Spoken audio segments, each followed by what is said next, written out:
السلام علیکم دوستانو، ما په دې خاصه ملي منځلي باندې یو ویډیو جوړ کړی و. بیا ما ته مرګرو میسجونه وکړه چې عمر بای په پاکستان کې چې کوم نوی مرګر دی په دې وجه باندې راځي چې عمر بای مونږ په دې وجه باندې درځو، تاسو مشوره څه ده؟ نو د ټول نوول خو تاسو یو جهان مننه چې تاسو زه یو ګناګار او فقیر انسان د خپل مشورې لپاره منتخب کړم. دا تاسو محبت دی او یو جهان مننه.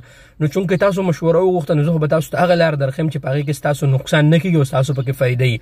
ګورئ ورونو، مخکې هغه خبرې نه وي، مخکې که چا په هر مهنه باندې په کم ځای کې کار کوو نو څه پروا نه وه، لکه دومره ګیره نه وه.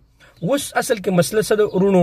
دا کم چې دلته زمونږ کوم ورونه موجود دي په سای خاص او ملي منځلي او داسې مهنې چې هغه د هغو د کار مطابق نه دي، نو هغو ته خپلو ډېرو اکثرو ته کفیلانو ویلي دي چې یاره تاسو ځان ته یا تنزل وکئ یا د مونږ خروج نهایي لګو یا درپسې هروب ورکوو. نو د هغو الټه دومره نقصان وشو، 15-14 یا د هغو نقصان وشو. نو چې کوم نوي ورونه زمونږ راځي نو د هغو دپاره زما دا مشوره ده چې که تاسو راځئ په دې مهنو باندې نو راشئ، خو لیکن کار که د کفیل سره تاسو کار کوئ د خپلې مهنې یعنې که په خاص رالی د کور ډریوري کوئ همدقه کفیل سره، نو بیا خو هېڅ مسله نشته.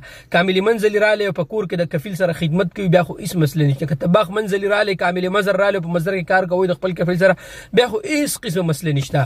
لیکن که تاسو راشئ په خاصه ملي منځلي باندې نو زه وایم چې 99% کفیلان نن سبا هغه تاسو بهر تم کار ته نه پرېږدي، راو به م غواړي خو 15 ورځې پس به درته بیا وایي چې یاره یا ځان له تنزل وکړه یا دې زه فاینل اگزیټ لګم. نو ولې خپل نقصان کوئ؟ راشئ ورونو، الله پاک هم سعودي عرب نصیب کړه، دلته به حج او عمره وکئ او الله رب العالمین په خیر څه راوله. خو په داسې مهنه باندې راشئ دوستانو چې د هغه مهنې مطابق تاسو کار کوئ، یا د کمپنۍ په ویزه باندې راشئ، کنټریکټ ورسره هلته وکئ. زه به م پوه کړم چې د کمپنۍ په ویزه باندې راځئ څه طریقې کار دی که نه، او راشئ د کمپنۍ کې به کار کوئ. خیر تنخواه خو به کمه لګه، مونږ ټول لګیا یو دغسې، لیکن تاسو ته به دغه بس تاسو نه دا ټینشن به نه چې یاره نن به ملیږي سبا به ملیږي یا به مې شورته ونیسي ادا که نه.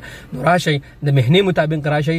او بل دا ده چې په 12,000 په 14,000 باندې دا ویزې تاسو اخلئ. نن سبا چې دلته کم خلک دی هغو ته دغه خروج لګېدلی دی، څوک ورته خروج لګوي یا ورته دغه د څه نوم دی یا ورپسې هروب ورکوي. نو زما خو ستاسو دپاره دغه مشوره ده. الله دې زموږ ستاسو حامي وناصر.